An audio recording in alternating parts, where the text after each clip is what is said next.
Hey, what's up, guys? How's everyone doing? Just getting set up here for a sec before the upcoming sub battle. And yeah, actually, I'm going to be zooming with Anna Rudolph in a couple minutes, so that'll be fun. I'm going to go set up for that in a little bit. But for now, just wanted to say hi, get people pumped up for the sub battle. It's going to be a lot of fun. Hopefully, we play some good, fair chess. And get some of our players in as well. If I pinged you in the Discord, let me know if you're here so I can confirm that you're ready and available to play. But we got Gratify, and I'm just going to be adding some players here. Got Hallgilde, PB Corporeal. I think Coco's playing. We got Joel. And Scooty143. And Jack Ray Buck. Cool. So yeah, we're gonna be starting with the bottom boards. Gratify's here, awesome. So you'll be up first. We're gonna be starting the match in about 20 minutes. So yeah, stay tuned. Might have I think we'll probably start on time actually. I think things are gonna run pretty smoothly.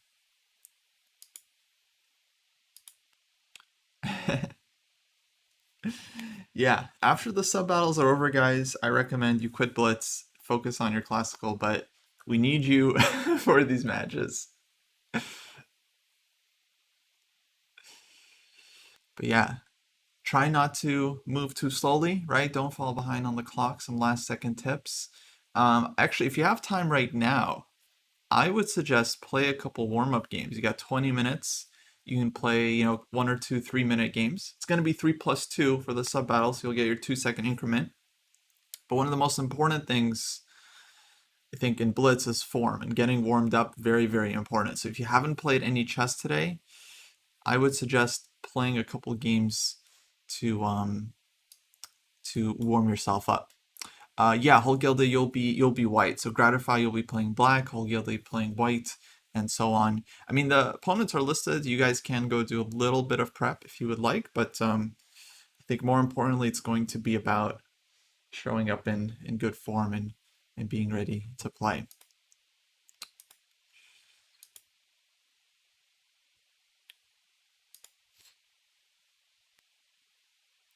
Yeah, 3-minute puzzle rush, just something to get the brain going, to get the hand moving, calculation, just like starting to like calculate lines and yeah, anything that warms you up.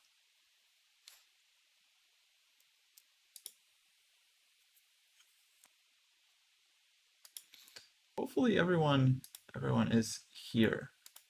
Haven't heard from Donosos yet.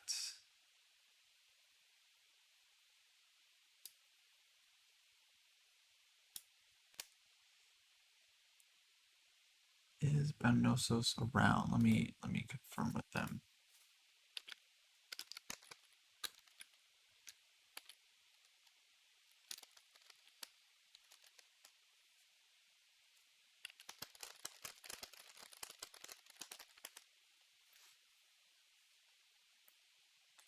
Hey Zelmar, how's it going?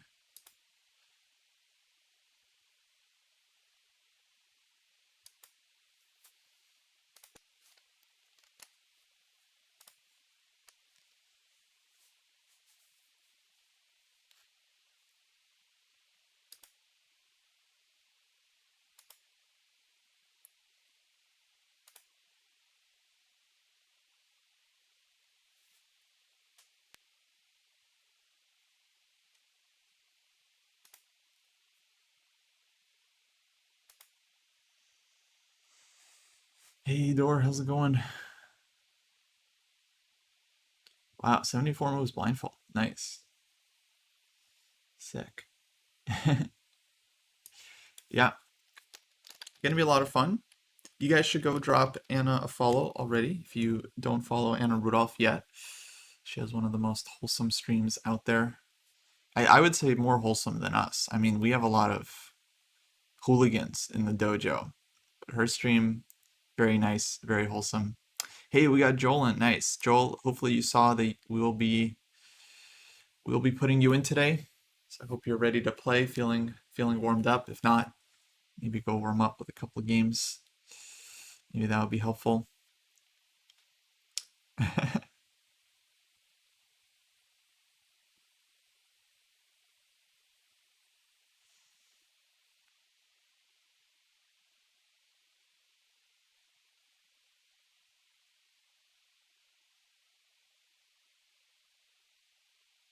Yeah, Joel, got you in the 14 to 1600 bracket, exactly.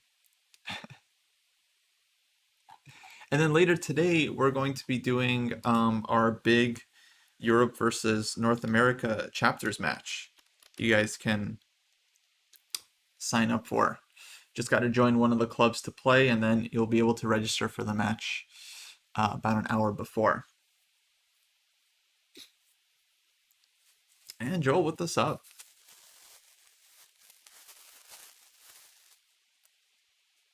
Nice.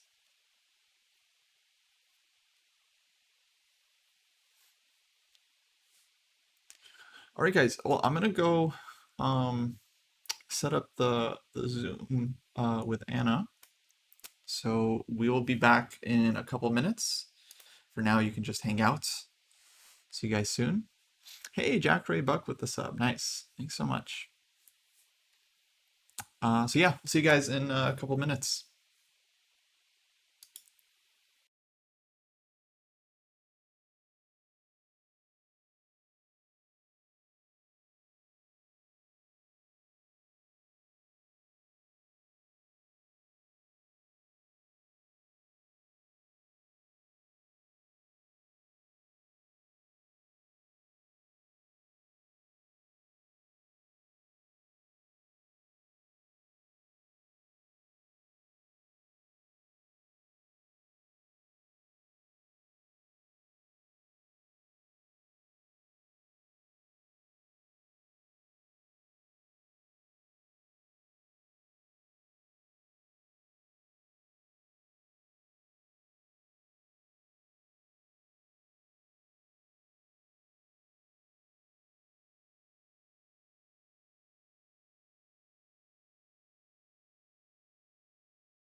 board on my end, and then I think I'm ready with everything. Yeah, all good. Take your time. This is Anna Rudolph, everybody. Welcome to the dojo. Thanks for being here. So good to do this sub battle with you. Thank you so much for having me. I'm excited about yet another sub battle. And as you said, Kostya, earlier, before you went back live on your channel, that this is the first time that we collaborate, like ever.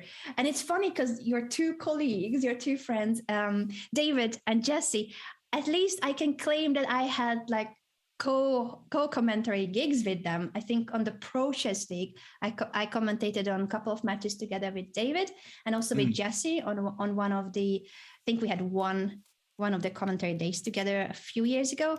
But with you, we've never coincided. We met in person, Isle of Man. I think that was also a few years ago. But other than that, we never had a stream together or commentary. So I'm really happy to be here and finally get to stream with you. Same. I remember watching you on like Chess24 years ago. You were Miss Strategy. I always rooted for you. I always rooted for your side. Thank you so much. My side is the more boring one.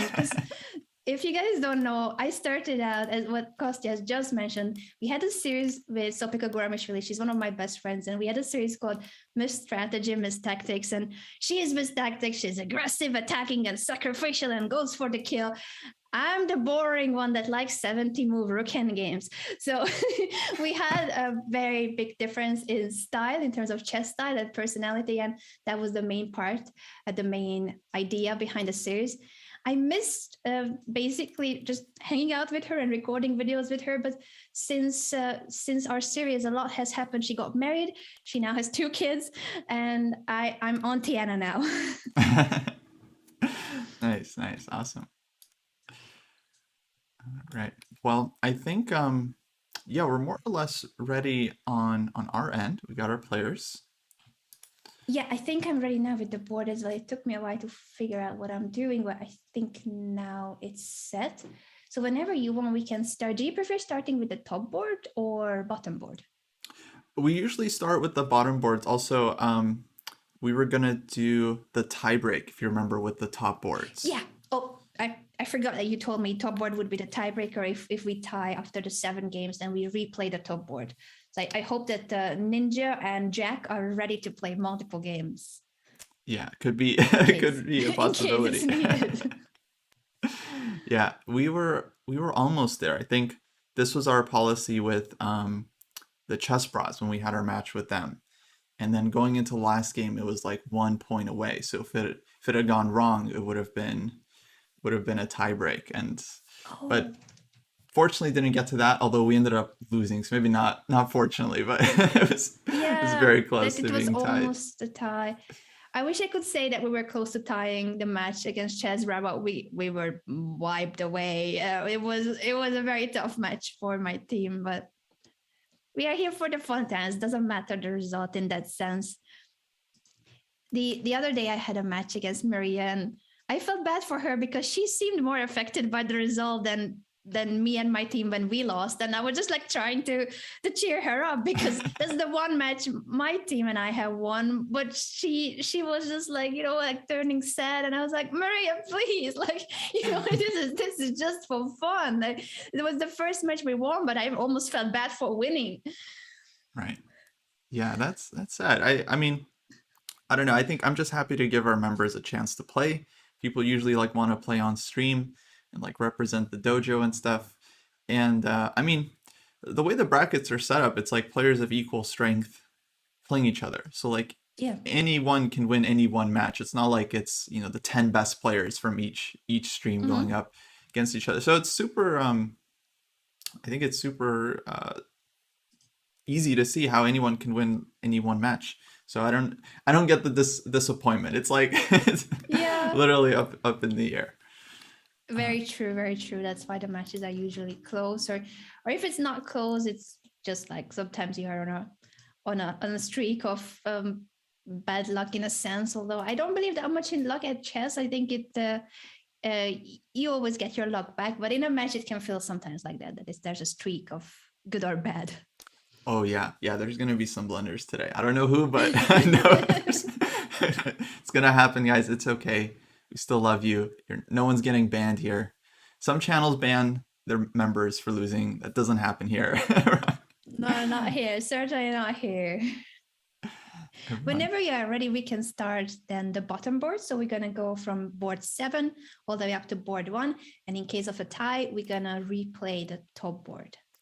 Yeah, let's do it. So if it's cool with you, I can start the game automatically as long as Sure. both players are in.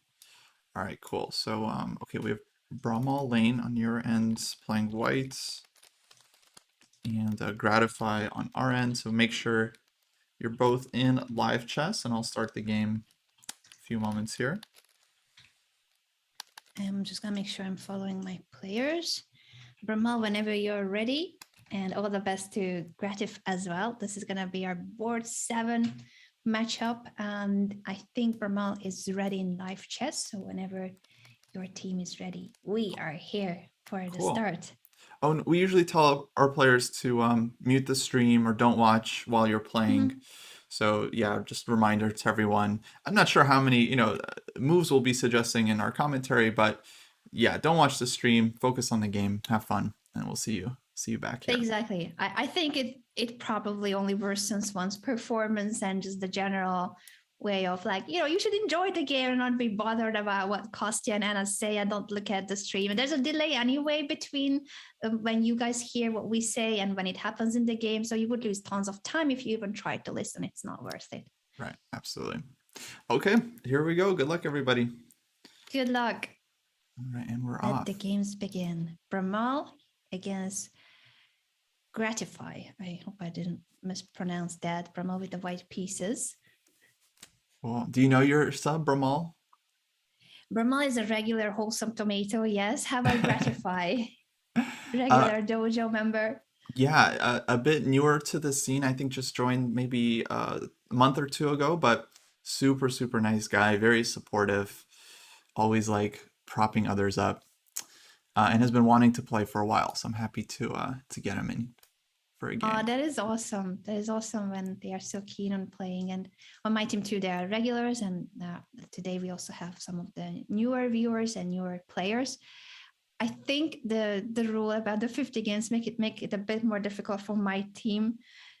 For the viewers who recently picked up on chess, I have a lot of viewers in my community who recently fell in love with the game and they started practicing, but they still don't have 50 games on their chess.com account. But one day we're gonna get there. One day they can play too. And in the more casual sub battles, there's no rule for about how many games you need to have on your account. So don't worry if you couldn't play today. We're gonna have more sub battles, more casual ones too in the future. Right. And Blitz is so tough for new players. I think a lot of players join the game and then they see like all these streamers like playing Blitz all the time and being really good, and then they try to play a Blitz game and it's like the time runs out so fast. I think people don't realize just how quick and tough it is. Yeah, people always ask me, Anna, how can you have such low rating on chess.com? I never really cared about my rating. So one reason is that I never really actually wanted to get it up, but also I'm not good at online blitz chess. I'm a classical player. I like to think a lot. I need my 3 hours on the clock, like altogether. As Kostya knows, a classical game of chess could last up 4 to 5 hours easily. That's what I'm used to. Blitz is fast. Yeah, I had to get used to online Blitz. I had to like play a lot, and now I don't play that much anymore because I'm like hoping to play some classical tournaments soon, and I feel like it's just not great, not great for your chess overall. They are two different worlds, and I think my board vision is still better on a physical board, but it's just what one is used to and what one likes. I think if you guys like longer time controls, then stick to them. I think that's completely fine. A lot of players prefer rapid or classical or daily chess. That is, on chess.com, you make one move a day. That's very casual. Yeah. Yeah, super solid game so far, by the way. This is like looking like a classical game. Yeah, I can't believe this is our board 7. Everything is so, as you said, classical. This is an IQP. There's a D5 pawn. It's an isolated queen's pawn that could be the target of white in the future with the rook on D1 already facing it. And I think I'm not gonna suggest moves just in case this is one of those moments, but yeah, the Botas Gambit was at least not played. So we are moving away from that c5 and putting pressure on the d5 pawn. I like this setup, but it's very solid for black too, if black can hold on to the pawn. Yeah, yeah, absolutely. So now, okay, a little bit of a question here for black, what to do. I wonder how Gratify will continue here, because there are a couple of options that would guard the pawn on d5. Takes on f3, that helps a bit Bramall's idea, because now the bishop 2 is attacking the pawn. Yeah, it could be. Hopefully not going to play the move I think he wants to play. But we'll see. Yeah, I think I can guess the move you're referring to. Let's see what's gonna happen. Gratify is also going a bit low on time.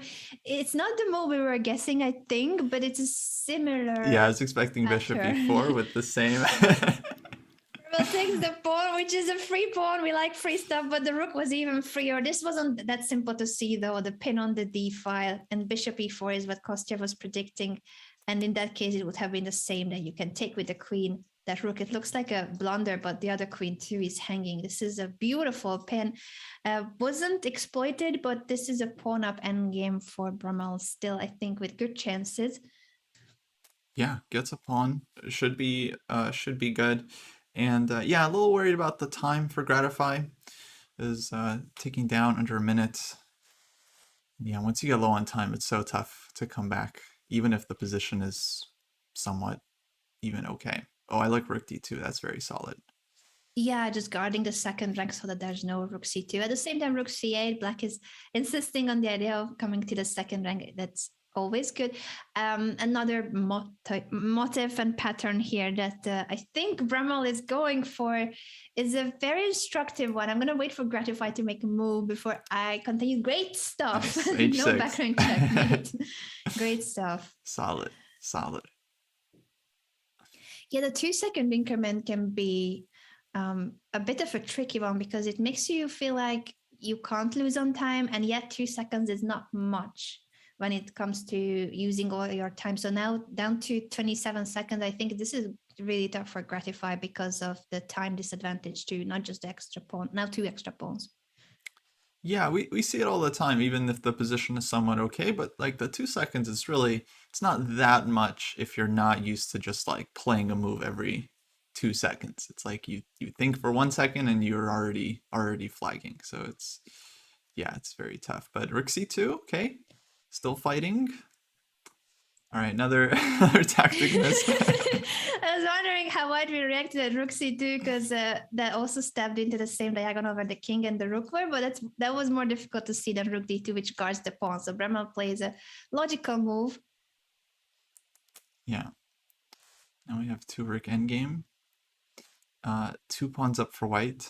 Okay, should be winning, but yeah, technique not always so easy, but we'll see. And now Bramall is also going quite low on time with a minute. It depends on that technique. And now the rook c2 attacks 2 pawns at the same time. I think black has some practical chances here. Rook endgames are not that easy. Yeah, definitely. I thought the pawns were going to be taken. Now it's 2 extra pawns on the king side. Suddenly nothing on the queen side is left. Yeah, now 2 on one side. Oof. Oh, that's gone. Now, yeah, I was confident with the 2 extra pawns. Only 1 pawn advantage sometimes in rook endgames is not enough. Yeah, now it's just 1 pawn. I would say still very decent chances for white, but yeah, definitely could have held on to the 2 pawns there. Then it would have been very smooth, just pushing everything.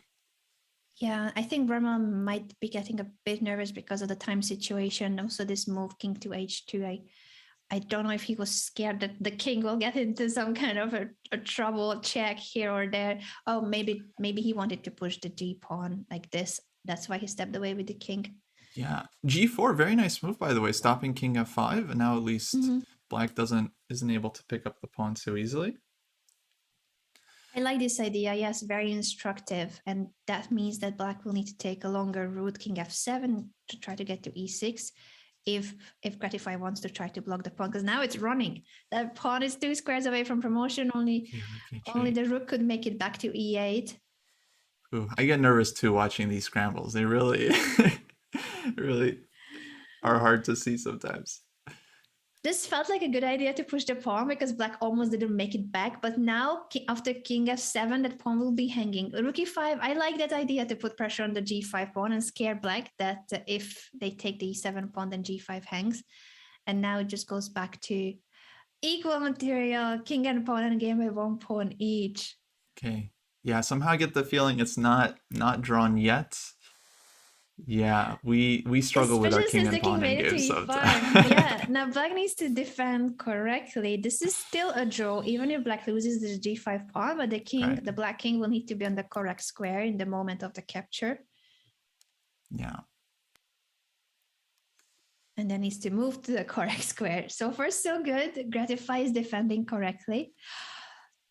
Past tense, I'm sorry, I must have jinxed it. Yeah.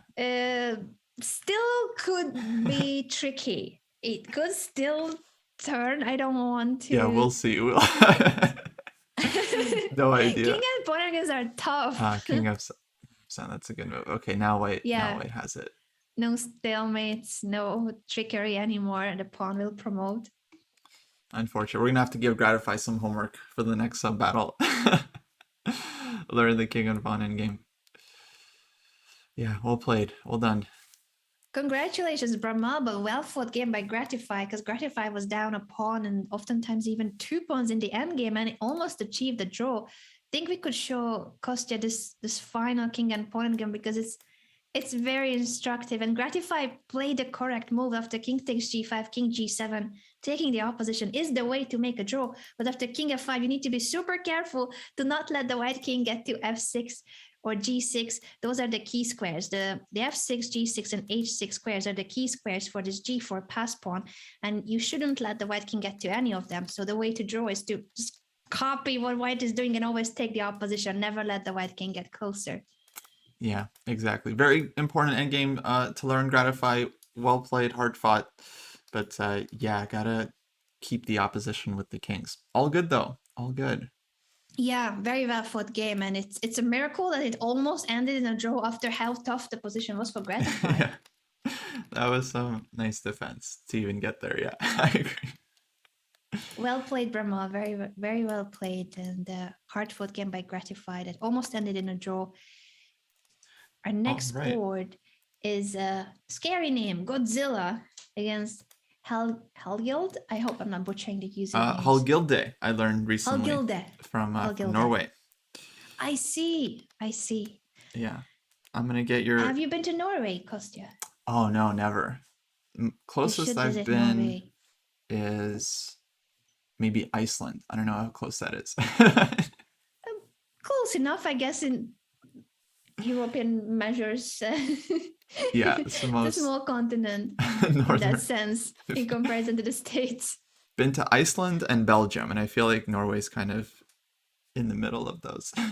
Yeah, in between. Yeah, if you take a flight, maybe it would be just passing by. And Norway is a beautiful country. I recommend, obviously, most of Europe, if not all of Europe, but Norway with the new chess culture, obviously, since Magnus.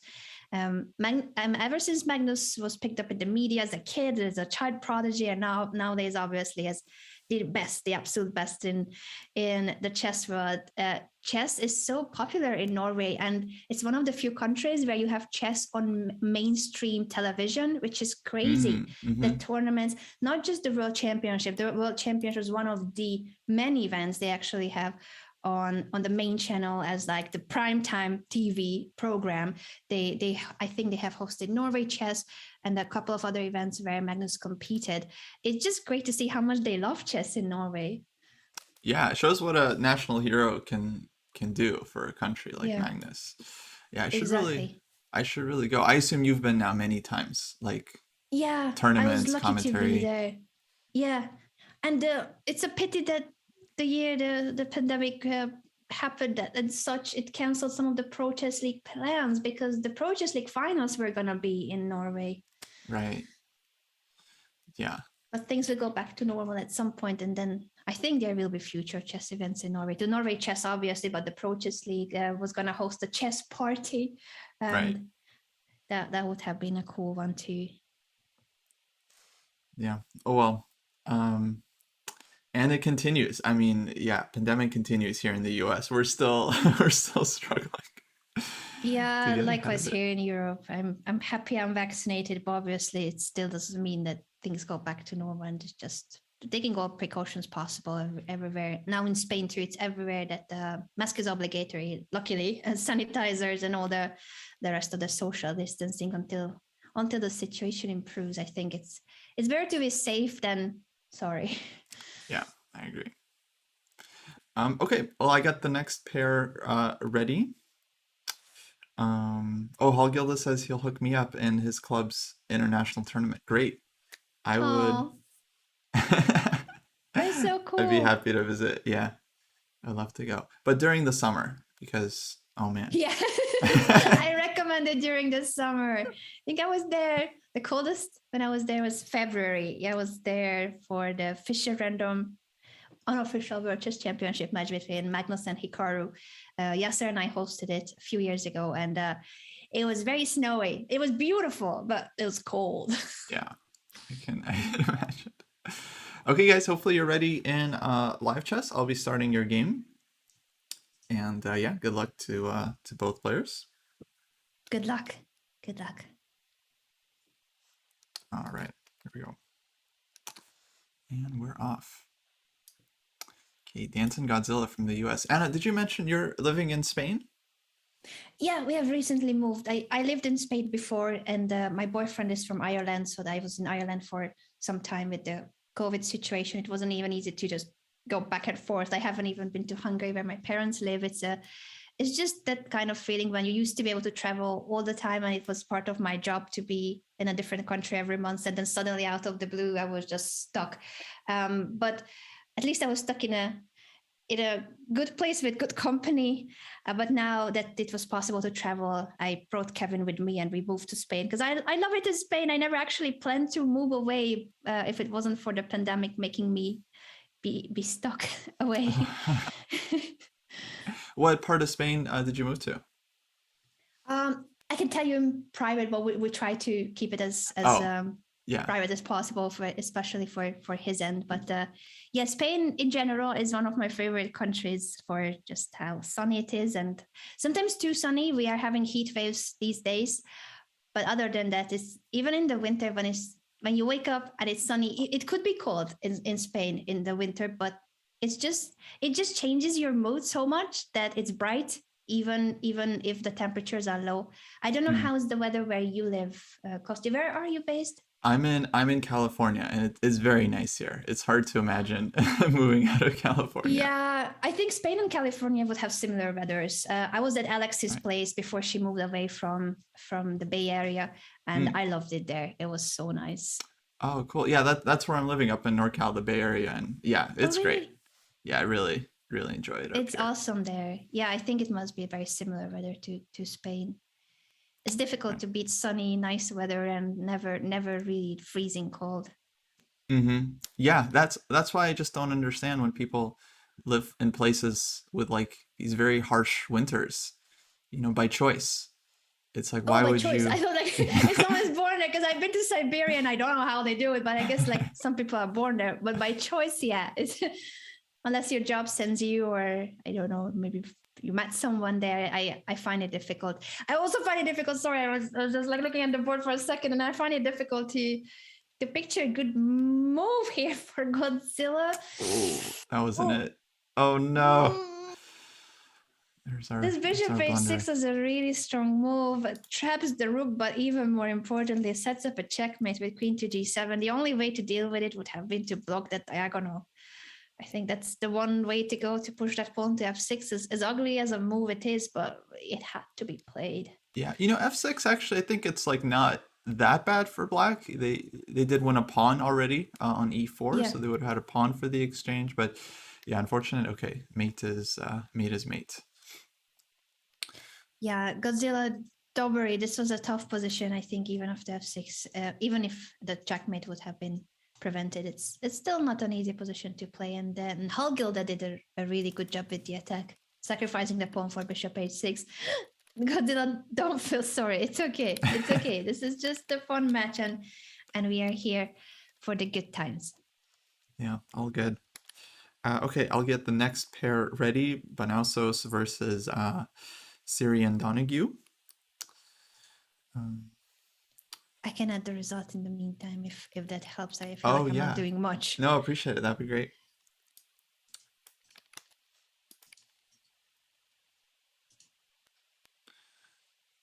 All right, hopefully both players are ready. Oh, it's Kieran. Yeah, I thought it sounded like an Irish name. Yeah, I thought so. Yeah. I struggle with always the find Irish it difficult to pronounce exactly because Kieran taught me that their name is Kieran. That's how you pronounce it. But I'm still just not confident with Irish pronunciation. They have some really cool but very difficult to pronounce. First names or names in general, town names too in Ireland. Oh yeah, big time. Okay, here we go, and nice, we are off. Oh, I need to follow. I haven't been very fast with this one. The username of Kieran is difficult to pronounce and also difficult to spell for me. I'm trying to copy it from the screen. Let me know how's it going, Kostya, until I manage to follow too. I think I'm there now. Oh, all good. We got a Sicilian, bishop c4, a3. Classic opening. People like to kind of play like Italian game style against the Sicilian. I used to play this one when I was younger. I like this setup. I always wanted to learn it. I never actually played it myself, but I think it's a good choice. It's a good choice, and it can lead to really aggressive positions. So I wonder if white will push f4 or will play in a more solid way with knight f3, because f4 oftentimes too can be played and then develop the knight f3 instead to castle kingside. Kieran, by the way, I believe that gentleman in the profile picture is Mr. McGregor. So a very, very strong profile picture there. And I'm hoping that will channel onto the chessboard too in strength. Of course, Mr. McGregor is, as we have talked about national heroes, Magnus in Norway, McGregor in Ireland. Big fans. We have some fans of McGregor in our Discord, and they like to post his quotes and stuff, like stuff he said. Pretty funny. But it's cool, whatever gets people to work hard. Actually, he's very inspirational because people see him as like kind of like self-made. And so whatever inspires people to work on chess is cool with me. Yeah, I think it's always inspiring to see anyone succeed from going from bottom zero to the heights of being one of the best at the sport. It is regardless of which sport. It always takes a lot of dedication, a lot of effort and hard work. And it's not just in sports, of course, but if we compare sports, I'm just fascinated by any athletes in general and how they persevere and years and years and years of work actually start paying off. Were you watching the Olympics recently? Are you a big fan? I wanted to watch, but it was just the times when we were moving and there was so much going on with the moving that this one I missed. But I normally follow especially team events like the Olympics. Which ones were your favorite sports at this Olympics? To be honest, I saw very little of it. I haven't been watching a lot of TV lately, just like working a lot. And I watch the highlights. Like if something happens and I hear about it on Twitter, I'll watch it there. Or I'll look it up on YouTube. I was a big fan of Simone Biles. I guess last time she like totally crushed it in the gymnastics, and unfortunately like dropped out this time, which was very sad. But she was always one of my favorites. I was excited to see her too. It feels like she rewrote the history of gymnastics. Oh yeah. She was doing stuff like supposed to be impossible. just crazy. I also used to really like watching track and running, but I just didn't have time this year. Things have just been so busy. Likewise, I would normally love to watch, but sometimes life gets very busy. I even find difficult to follow chess events nowadays, and I used to be up to date with all the events, and now I'm watching Levy's recap videos. They help me a lot to catch up with what's going on with the rest of the events. That's funny. That's another thing. Yeah, just impossible to keep up with everything. Like Yeah, the there's so Champions much going Chess on. Tour, Grand Mhm. Chess Tour, and like over the board events. I'm still catching up on like 2020 tournaments that I I haven't feel seen like that yet. too. Yeah. This game is going very well for just like I'm fascinated that we have seen 19 moves, no big mistakes. We are missing a pawn. That's the one problem with Kieran's position, that we have dropped a pawn. But other than that, I think this is a very balanced game for an under 1200 board. This so far very good chess. I wonder if Banelsus will manage to get the upper hand with this extra pawn. You need to, of course, keep making progress with the pieces. And at some point, I'm expecting those central pawns to be pushed. Bishop f6, I like too for the fact that it simplifies the position to a heavy piece endgame. Yeah, yeah, playing solid, under a minute, down a minute on the clock, but really solid position. So yeah, I'm happy with Benosis here so far. I like Kieran's choice that he's trying to keep the bishop on d4 and allow the trade there, because then his pawn would be doing a bit more work stopping those central pawns. So I'm wondering if Banausus will take or push e5. Capture, I feel like is something that hopefully will help Kieran to try to hold those pawns back. At the same time, the d4 pawn is a weakness, and I think Black will start attacking it with a move like queen to b6 or queen to f6. Now the c5 though is white, so there's some hope for counterplay.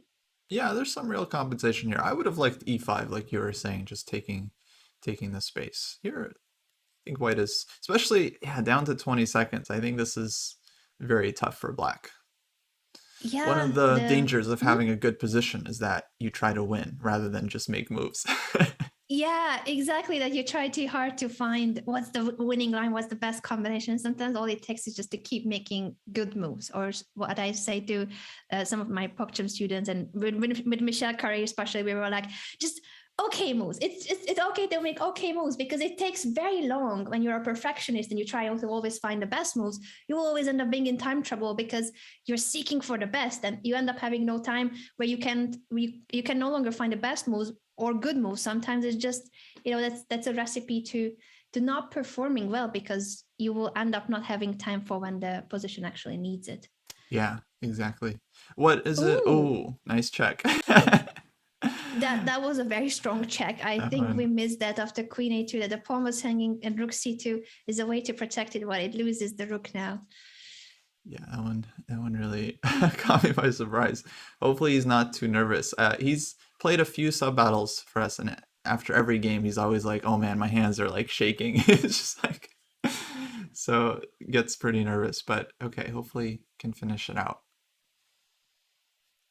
I think Banausis is doing now, after winning the rook, a great job. Yes, not it's tough to have this time pressure, but I think after b4, having created an a pass one, not taking on d4 too, rook f8, very solid. Just Everything is solid, yeah, protected. nice. That's good time trouble technique. Just keep everything defended. Yeah, this is a tough one for Kieran. I thought Kieran fought very well. It was just a pity for that b2 pawn hanging, and Kieran wanted to make sure the pawn would not be captured, but that made this tactical pattern possible. The queen b1 check, picking up the rook. I think that was the only bigger mistake in this game. The rest I thought was really balanced, and I like that bishop d4 idea, just to try to leave the bishop there in the center. Mm-hmm.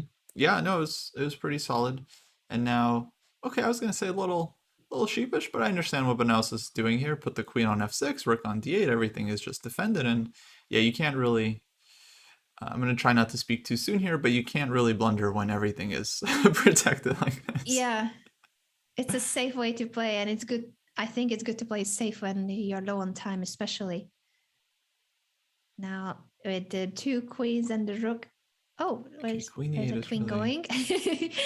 Maybe it's heading toward the long diagonal. I was wondering what's the queen maneuver for. all right. Now Now there's no Um, danger of getting mated, but it would only be a danger of stalemate now that the queen is gone. So that was a Bota's gambit earlier, but it's almost our best chance, honestly. I think it's not going to happen. Banausis is checkmating now. oh yeah, Very well played by Banausis, but Kieran, well fought game. GG. Yeah, we had a big stalemate against the Chess Bras when we were up like Did you? 2 queens, 40 seconds on the clock, so much time. And then our Oh, player was just like pre-moving and oops, stalemate. oh no. It can It happen. happens. It happens. I was playing bullet chess. I'm not good at bullet chess, but sometimes I try to challenge myself to do things I'm terrible at. And I was just doing a bullet speed run, and Levy was watching when I stalemated with 2 queens up. And no. he took a screenshot of it and tweeted at chess.com if they could please invite me to PogChamps 3. That was a few months back. Yeah. Brutal, Levy, brutal. Well, very well fought game. Banos does very good job, and Kieran, you did so well trying to defend. I think the only mistake, and it feels so tough when it's just like one big mistake. Everything else was solid, but the pawn on b2, it's so tricky because there isn't really a good way to protect it. The rook c2 move, unfortunately, steps into this pattern. Loose pieces are oftentimes the key of these tactical patterns, so we just got to make sure that before we make a move like that, to check if there's any danger for that rook. Obviously in Blitz chess it's more difficult to always double check if there's anything against a loose piece or not. Yeah, it's always tough. Tom, well played. I'm gonna get the next pair ready. We got Coco 2-on-1 and Harsha Cool. Hopefully you guys I'll are mark the ready. score in the meantime. Okay, here we go. I'll make sure to follow hopefully a bit faster. I'm gonna manage to find the game. Harsha. Game got aborted. My bad. I don't know why that happened. Let me try again. All right, and we're off. Nice. Harsha Cool with the black pieces. Speaking of the devil, Mr. Gotham Chess, Coco has the flare of Levy right next to their flag, and Harsha with the Anna flare. Thank you so much for that.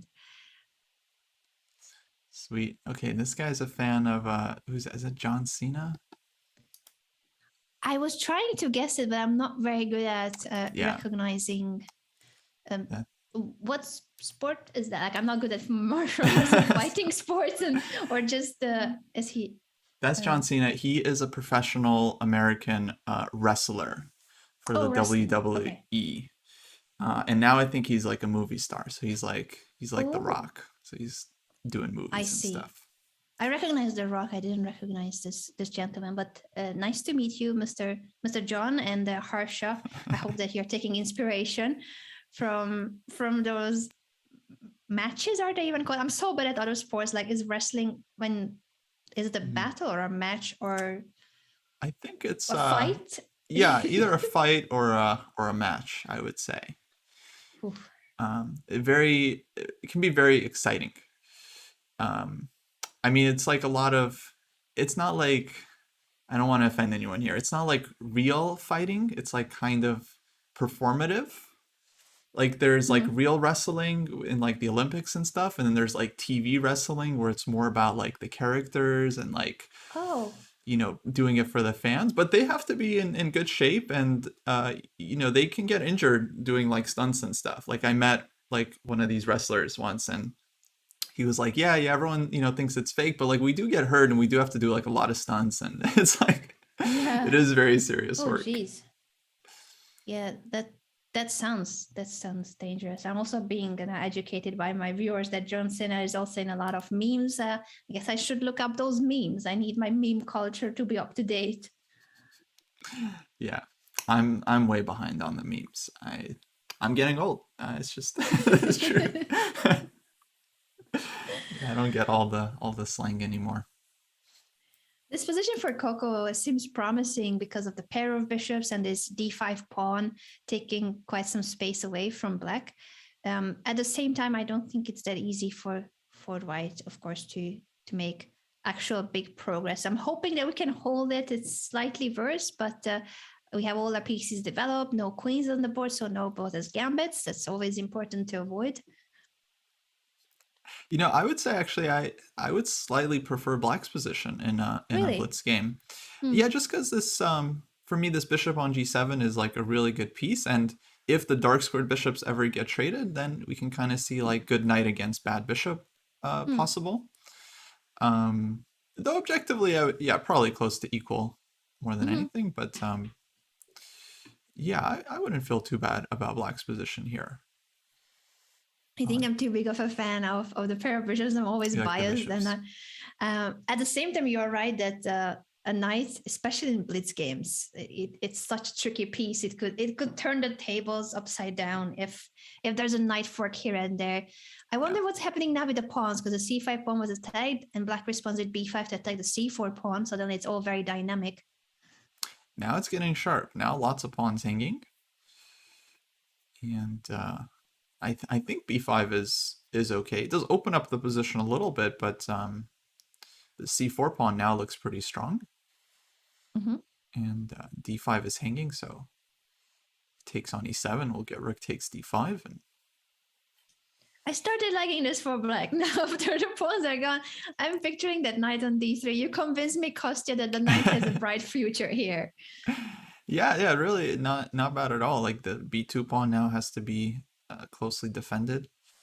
No, I think white has to be very, but of course it's 1 minute now for each player. Like realistically, all three results are possible and are going to be probably for some time. But very interesting endgame. I missed the opening. Oh, it was a King's Indian, like an early bishop g4, and then takes on f3. So kind of classic strategy to give up that light scored bishop and then just play with the knights. Okay, there we see knight d3. Beautiful place for the knight, that octopus knight. If it's taken, I think Black is about to capture with the pawn to create a pass pawn, and also the b2 pawn is under huge pressure now with 3 of Black's pieces attacking it. This is suddenly a tough one for Coco to defend, the activity of the Black pieces and this d3 pass pawn. Yeah, definitely feels clearly better for Black now. So well played. We'll see how Coco defends this one. b3 to not lose the b2 pawn is a good start. At the same time, this d pass pawn will be very tough to stop on the d1 square. I guess that's the one square that for now white is certainly holding. I wonder what will be Harsha's plan to get there, to try to get rid of the blockade, or just like rook c2. That's also a great move. Always a good idea to have the rooks in the 2nd or 7th rank. This is attacking the a2 pawn and pressure also on g2. I wonder if this g7 bishop will also try to maneuver closer. Right. Yeah, a couple strategies here when you have like such a strong pawn. You either try to just promote the pawn like with brute force, or if you can't, then it means like your opponent's pieces are going to be kind of tied down defending it. So you can try to attack on the queen side, on the king side, try to create second weaknesses. And so far, I love what Black is doing. I think he's playing this very, very well. Yeah, now the f4 pawn has gone to also more time for Harsh. This is unfortunately very difficult now for Coco with all these factors considered. Yeah, this is a very tough one. g5, just securing the bishop. Now d2, white can't really touch this pawn. And he's just going to have to sit tight here and defend. And back rank issues too with this bishop on f4. Sadly for white, even a checkmate could be on the cards.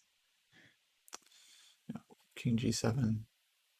What a tough move to see, huh? King g7. Like yeah, to try to get the king out of the corner. 4 seconds left for Coco. Oh no, gotta move. Takes on c1, but that allows the promotion of the pawn. Just couldn't find another move. Might lose on time.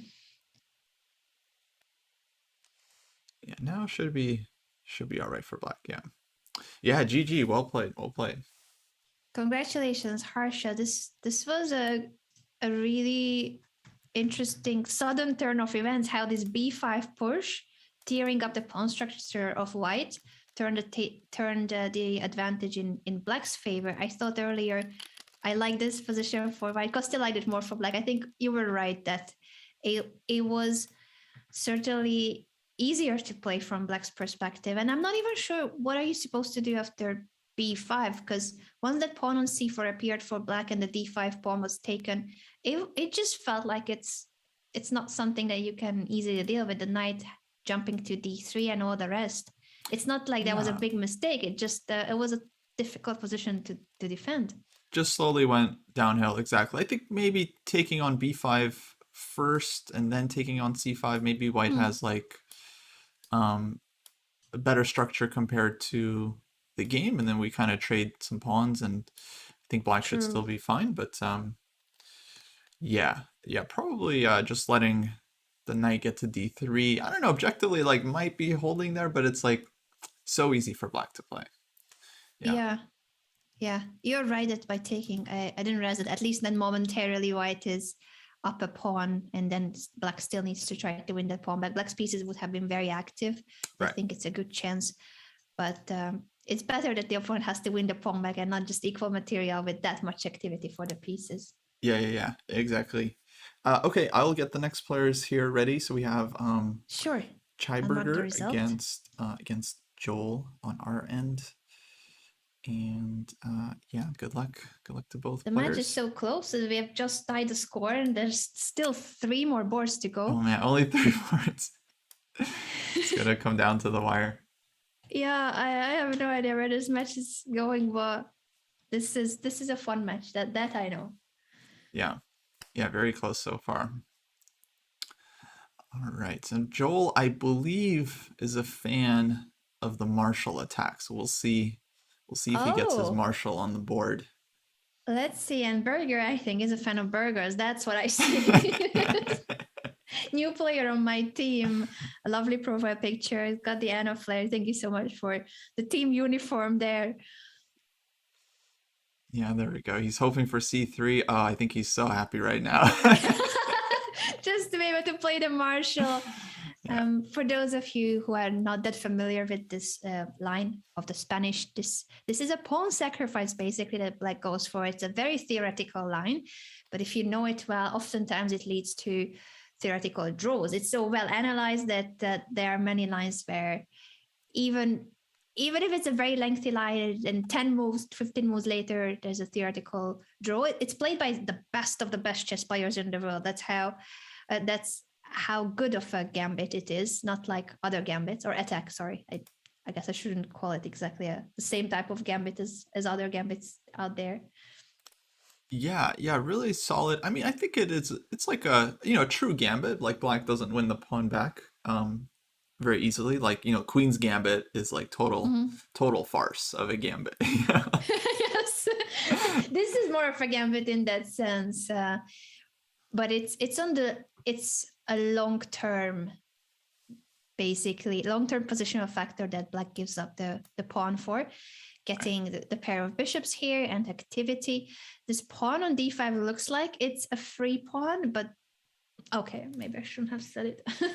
I'm not gonna wait. Yeah, this is why the pawn wasn't free. Obviously, Joel knows it very well. This is one of the important elements of the Marshall, that pawn cannot be taken because of this bishop sacrifice picking up the rook. But it's okay. We learn, and still, I don't think it's that simple. If white gets to develop the queen side, it's an exchange down, but not exactly fully decisive checkmate position. Right, still some work to do for black, but clearly, yeah, he's very happy with that opening. Probably has seen that trick before a couple times as he played like bishop d6 super fast, and he was just like ready to take on h2. But now you still have to convert this position, which yeah, requires some work. Absolutely. I'm just hoping that Burger is looking at that g2 pawn indeed, because the queen bishop battery was a scary one on the long diagonal. Yeah. Queen g4, very active.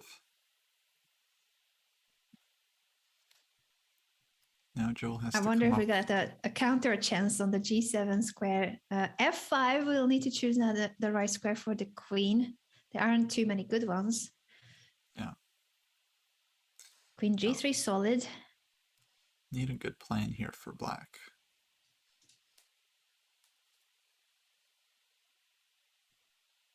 It's still quite some work for the fact that the rooks need open files, and this one, or the rook on e8, is the happy one. Rook e2 is very tempting too to activate the rook. The other rook still needs to get into the game. I'm guessing black wants to double rooks, and that makes perfect sense to try to bring the other rook to e8. Yeah, I would have loved to see rook e6, rook g6 there. I think that was just like very straightforward. But okay, rook Yeah, e2 also good. maybe the other rook will try to get to the sixth rank. Yeah. Yeah, we'll see. And now bishop e5, good move.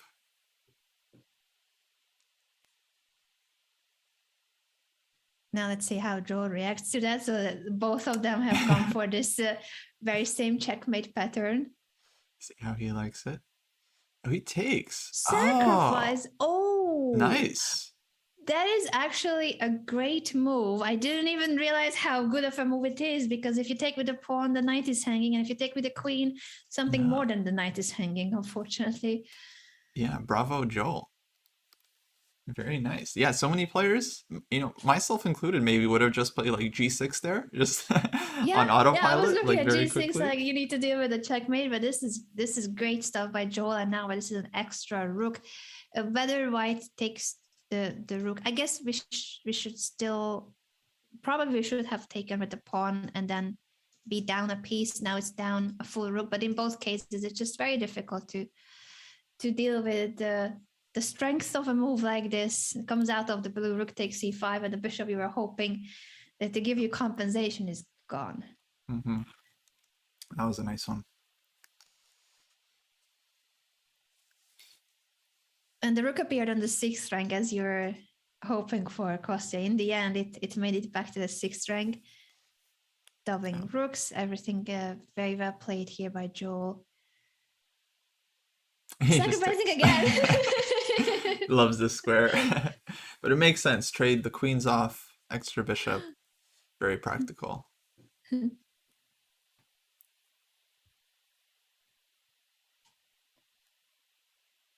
This endgame with the extra piece should be easy enough for Joel. And Berger is running low on time, but I think there's still practical chances in online blitz for the fact that there can be mouse slips. The time pressure can get to anyone, including with material up. There are some counter threats too. Not that big of a deal. And Rook e7, Joel immediately says, you know what, I'm not even giving you that check.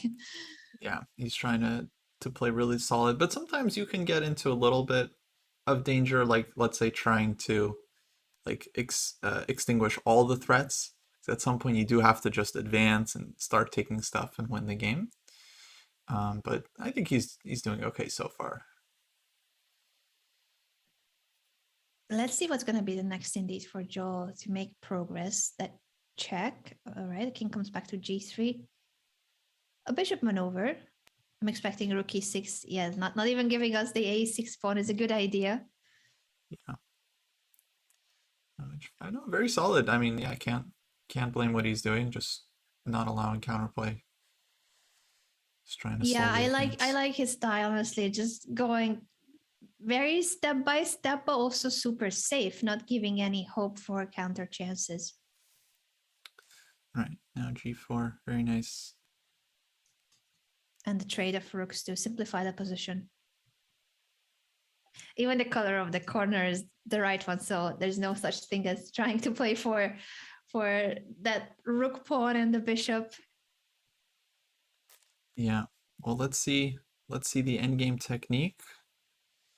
Okay, no king e6, that was good. And now going for the a pawn. So funnily enough, if there was no h pawn and the white king could make it to the corner, obviously this is not what we have on the board, but if it was a different endgame without the h pawn and white king making it back, that extra bishop and extra pawn wouldn't matter. That corner is a theoretical draw. Right. Yeah, definitely seen some games not won because of that. Because of that factor. One of those things, like stalemate. Sometimes players, they just forget about it until it shows up on the board. And they're like, oh no. Even if they've, studied that endgame before, it's so easy to forget. It seems Joe doesn't want to promote the other pawn, wants to give checkmate with just the queen and the king, showing us that he knows this checkmate. Oh, Oh, there we now go. promoting with a check. Nice. Classy. Very Nice, well good played game finish. by Joel. And we learned about this opening trick. I think now Burger too is aware of the danger of winning that pawn. It looks like a free pawn, so I can't blame Burger for taking it because I love free stuff. I always take free stuff, but this just looked like free stuff. It was a very expensive stuff in reality, giving Black that rook on d5. I think from that moment on, it's just a position for White where we are down on exchange. And even though Burger tried, I really like how the queen came to g4, g3, and then bishop e5. Looks like it's the way to try to create compensation, but rook takes e5 out of the blue. I didn't see that coming. Kostya and I were saying, yeah, we were both looking at just g6 preventing checkmate. Rook takes e5 is a brilliant move. Can't take with the queen because of checkmate. If you take with the pawn, the knight is hanging and it's up a piece for Black. Yeah, Rook e5 was fantastic. So far, yeah, one of the best moves we've seen all day. Easily. So well played, well played. I'm gonna get the next players here ready. Colmel VB against Brain Pain. So hopefully you guys are in live chess and ready to go. And Burger, thank you for playing for the game as a new member of the team. I'm sorry that the result didn't go your way, but this was an opening that now we know that Joel loves and plays very often. So we are learning from someone who has studied obviously quite a lot, the Marshall. Oh, I messed up the username. It's call me LVB. My bad. It's written right there in the username. Call me LVB, not call Mel.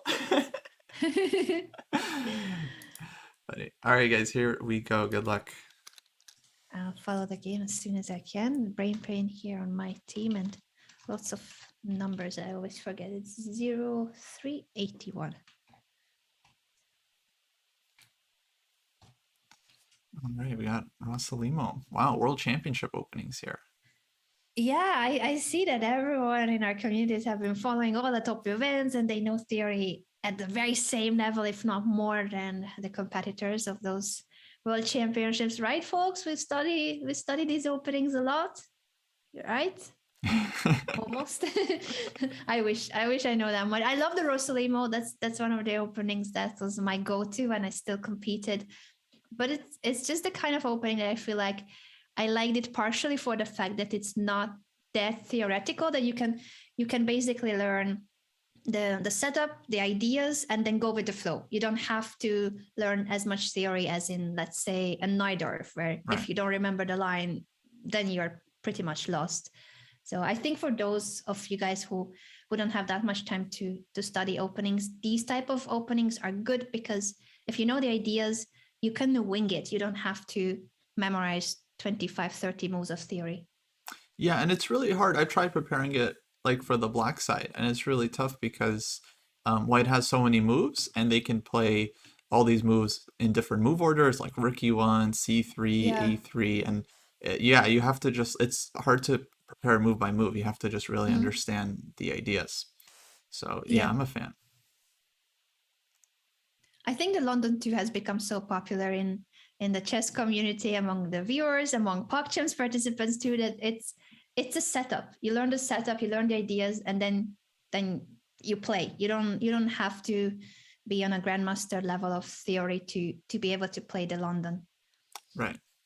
Yeah, it makes it very, very appealing. Though we try to discourage our members from playing it too much because yeah, I know it gets a bit boring in that sense, but if someone doesn't have any openings and wants to learn a setup, I think any setup of along that line doesn't have to be the London, but that's the advantage of setups. Yeah, that's why I think it's a great opening for like beginners, like people that are pretty new. Just get the pieces out, control the center. It's like very instructive. And I think it's a good opening for players that are like really strong, that know everything, because okay, they like their blitz openings, they like finding new ideas and subtleties. So for guys like Magnus and others, like it makes sense. And then for everyone in between, I'm like, you know, it can hold you back. try to learn different structures, like different openings. Yeah, true, very true.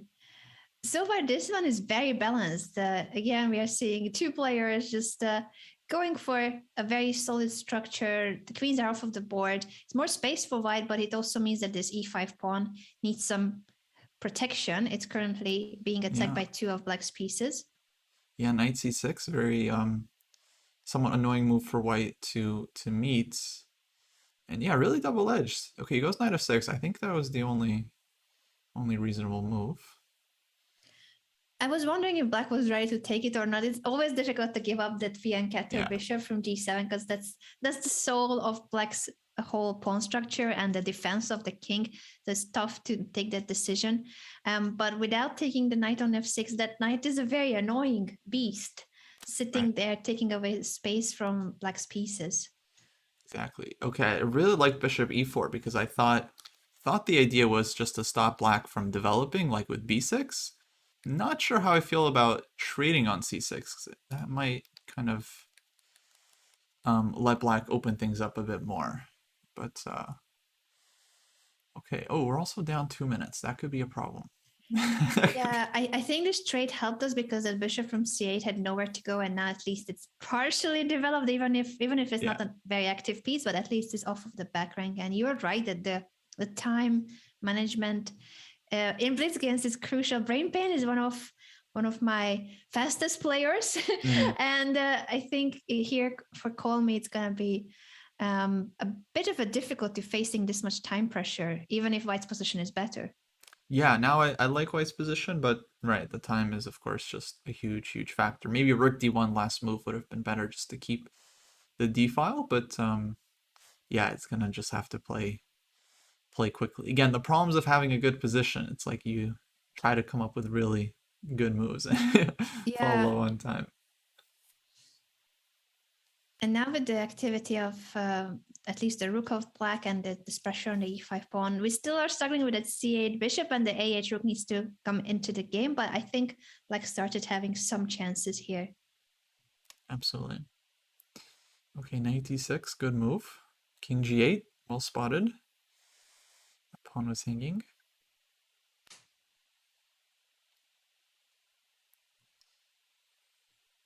The pawn has indeed been captured. At least the light square bishop of black is out, so I'm hoping there will be some bright future for that piece. I like bishop d3 as a maneuver to activate it further. 14 seconds left for Call Me. Yeah, now it's okay, really sharp. Like he's winning some pawns, but he's gonna have to just play on the increment. So we'll see if his nerves can hold up.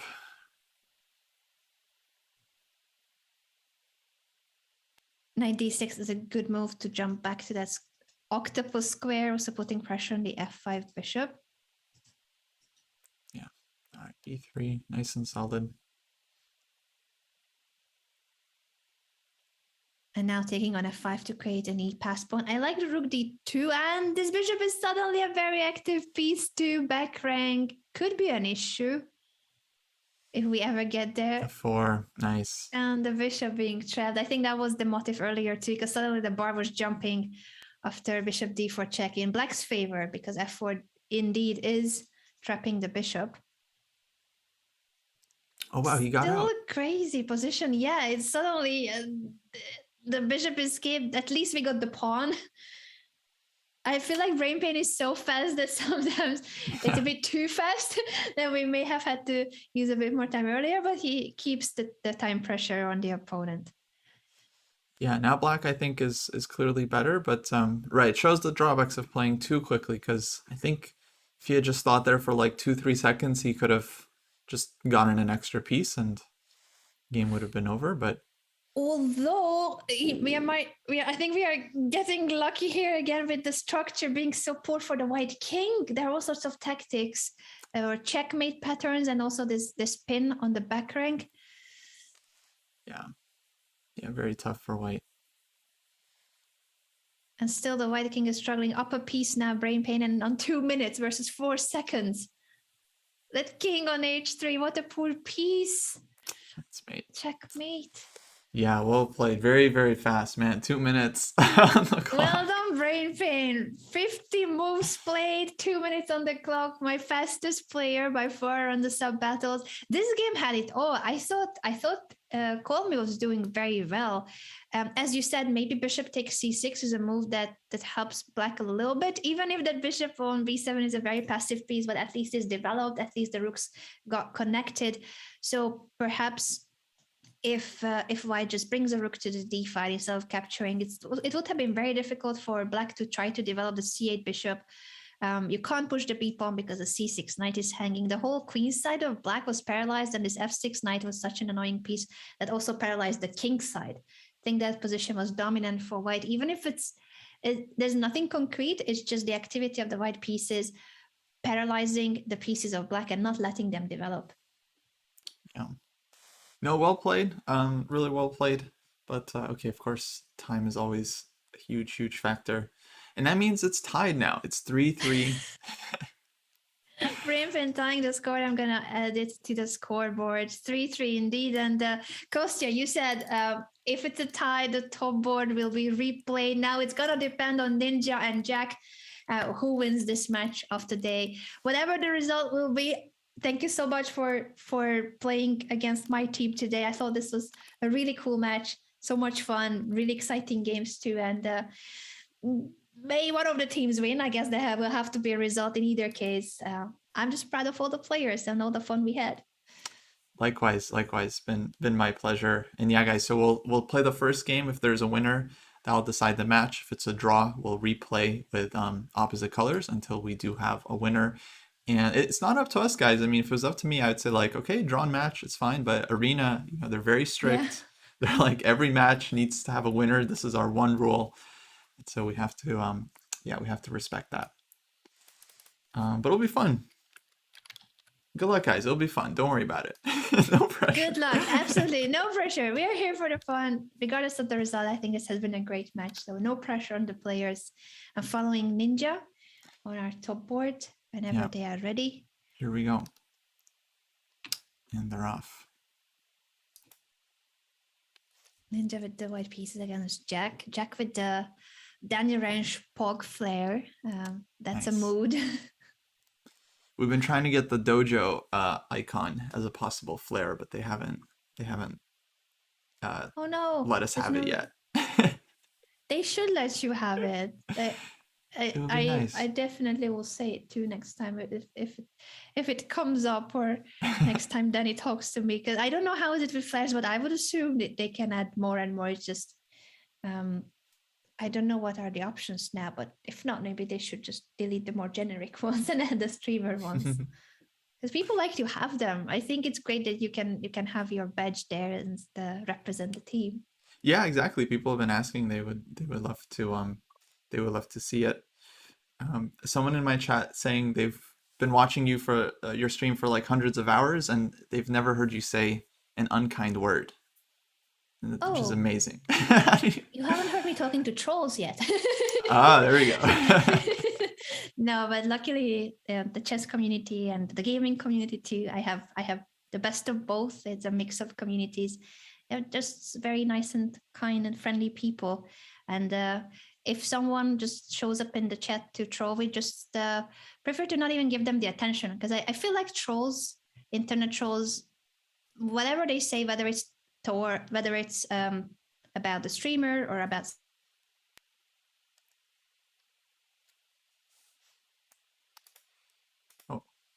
Oops, we lost Anna. Zoom having issues. Is Anna okay? Can someone check on her? Yeah, the trolls got her. Oh no. Oh, I think she might have disconnected. All right, hopefully she'll be back soon. I think what she was going to say is that they just ban the trolls quietly. They don't give them the attention that they seek, which I fully agree with. Yeah, hopefully we get her back soon. Meanwhile, we'll just watch. We'll root for our guy Jack Roybuck here. New sub of ours, first time playing in the sub battle. Just messaged, asked if we needed another player, and we did. So happy to have him here. And so far, I would say he's pretty solid. Like, I mean, white has the 2 bishops, but we have this e4 square and pretty solid position. Time, of course, can be a factor, but yeah, hopefully we can speed it up. I think this is where you just gotta make moves quickly.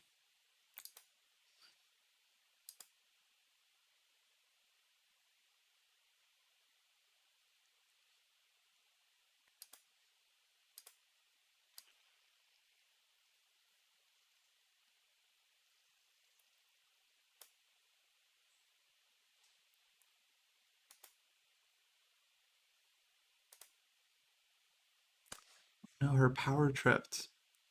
Unfortunate.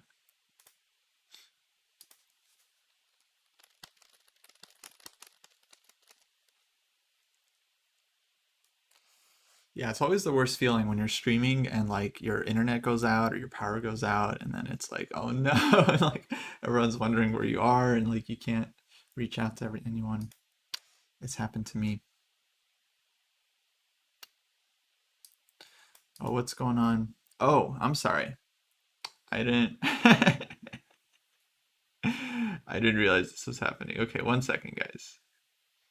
I'm very sorry about this. I didn't realize. I will fix it.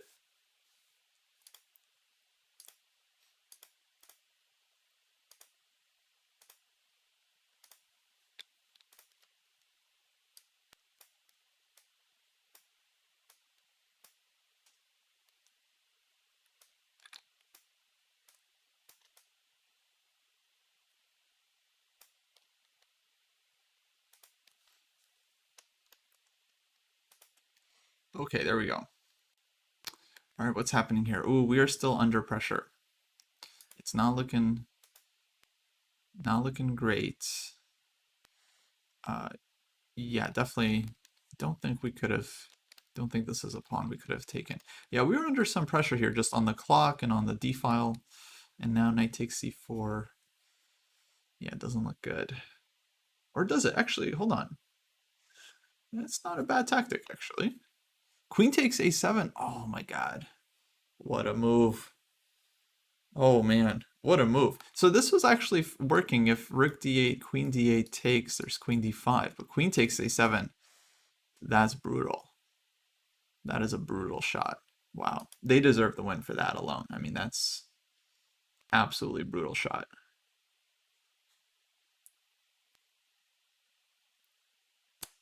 Yeah. Oh, we have some viewers from Anna Chess here. Welcome, welcome. I'm sure Anna will be back shortly. She just mentioned her power went out. And yeah, the back rank, that's gonna hurt us. Yeah, but well done. Well played, guys. That's gonna be it. Good job, Clueless Ninja. Wins the match. I'm not sure if Anna will be back soon, but we're gonna keep our stream going, and maybe we'll say hi to her. But congrats to Team Anna. You guys win the sub battle. Well done. Well played, everyone. Great match.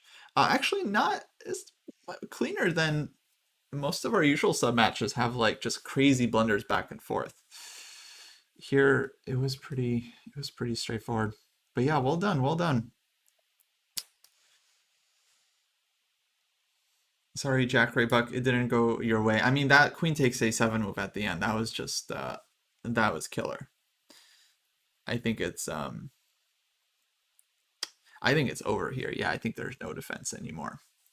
But that was a very nice tactic. If queen c8 or something, then I think white can like take on c4, and then you can win the piece back. But the problem is that the queen still gets access to the back rank. So I think it was all over.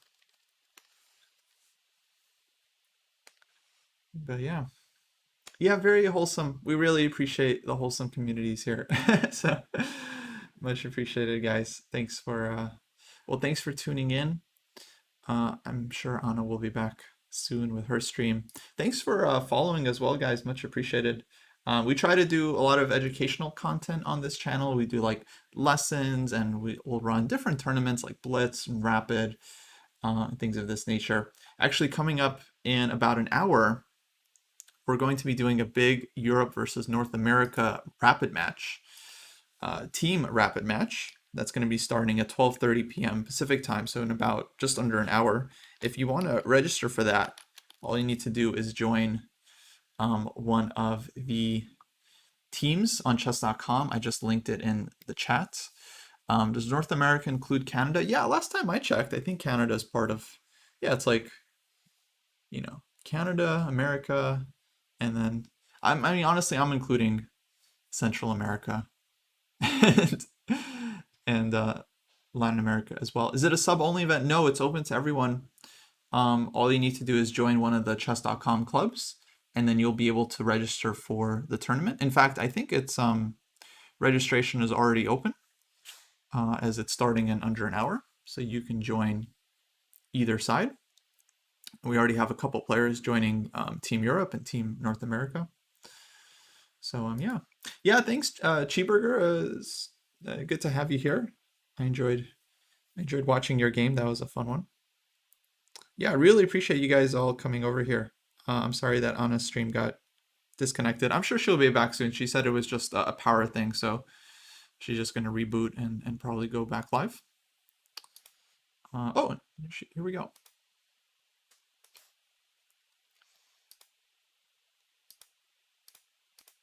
Hello? Hey. I'm so sorry, Kostya. My It's okay. electricity disappeared out of the blue. It tripped.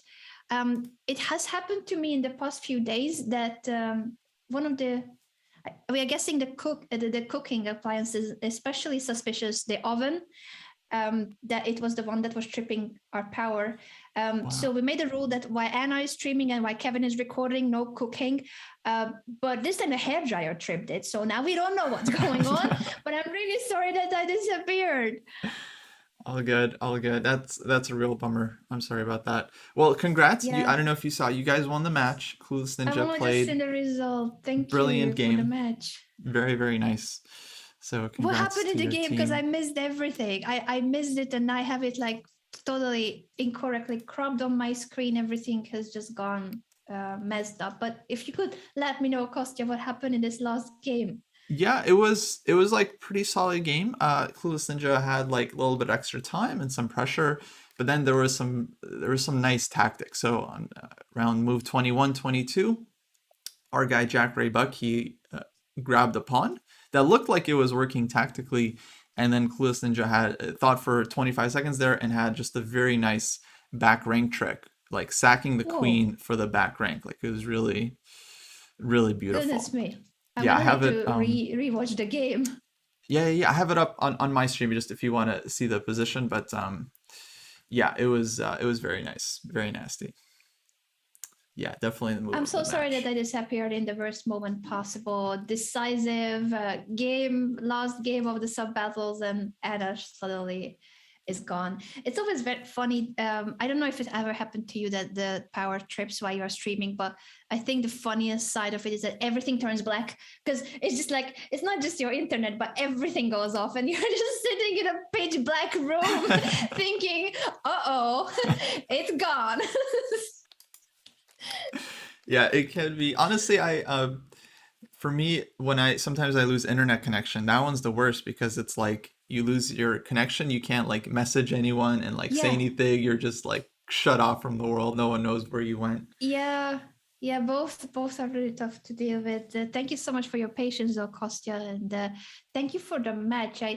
We won, but with only one game that could have gone either way. All the other games too, I felt like were very exciting and really close battles.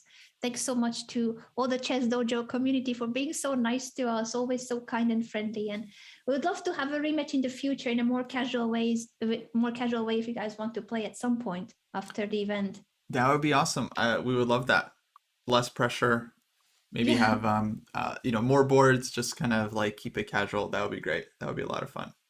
Yeah, and I think many of the new viewers too who joined recently and started playing chess, what I said about the 50 game rule. For an event like this, I understand it, but I also like the more casual sub battles for when you can let the new viewers, the new members to join.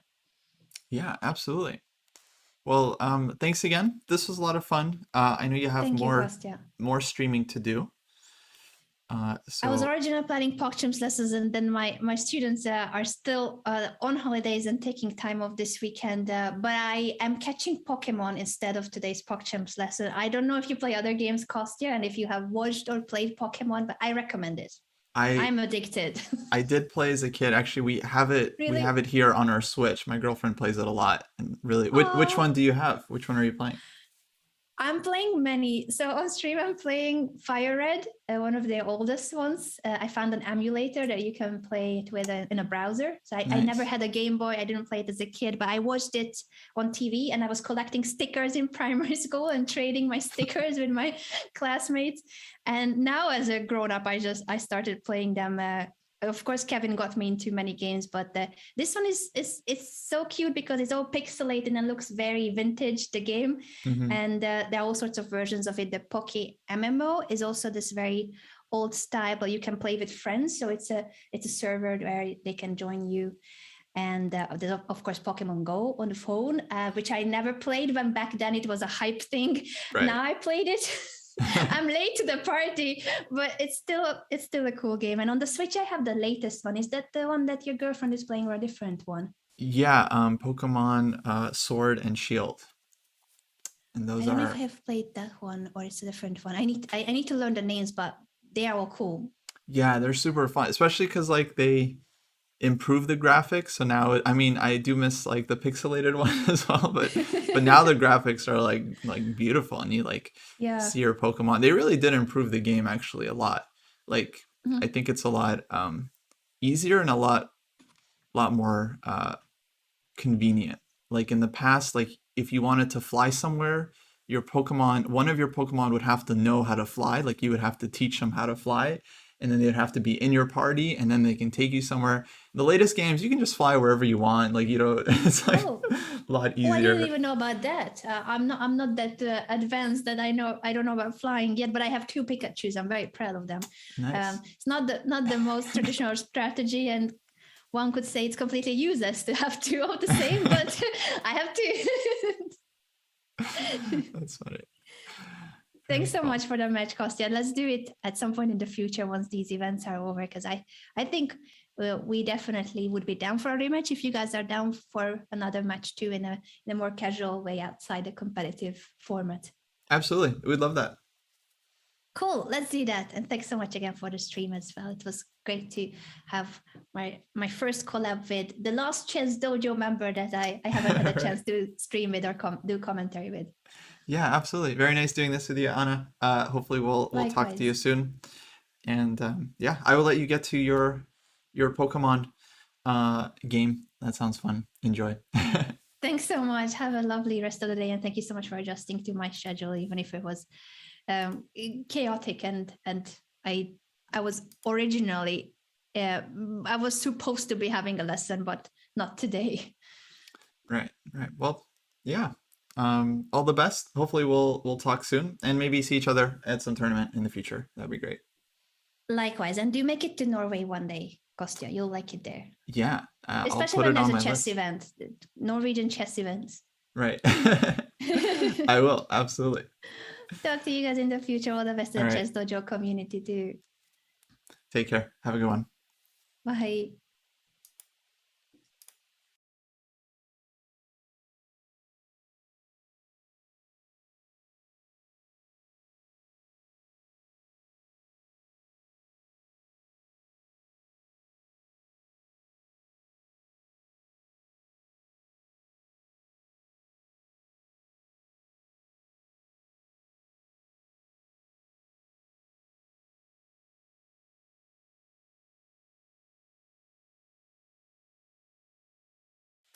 All right, guys. Well, that was fun. Sorry it didn't go our way, but thanks to everyone for playing. Hopefully you had a good time and learned something from the games. So yeah, Chapters match is coming up in 45 minutes. It's going to be 2 games of 15 plus 5. So, you sign up for whichever team you'd like to play, join the chess.com group, and then the match link is there in the chat as well. So a lot of players have joined so far. Let me see if I can actually bring up the list.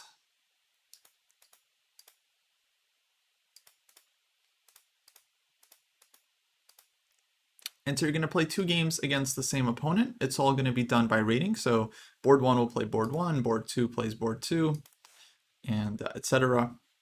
So here we have the players so far. Got 3 on Team Europe side, a few more on Team North America. So Team Europe is going to need a couple more players. And these are not going to be the pairings. I'm sure more players will join and mix up the players as well. Let me switch. So here we go. Here you can see the team match. So yeah, 2 games, 15 plus 5. I'm going to be doing some commentary with Preva Duis actually. So that's going to be starting in about 45 minutes. Let me update the title.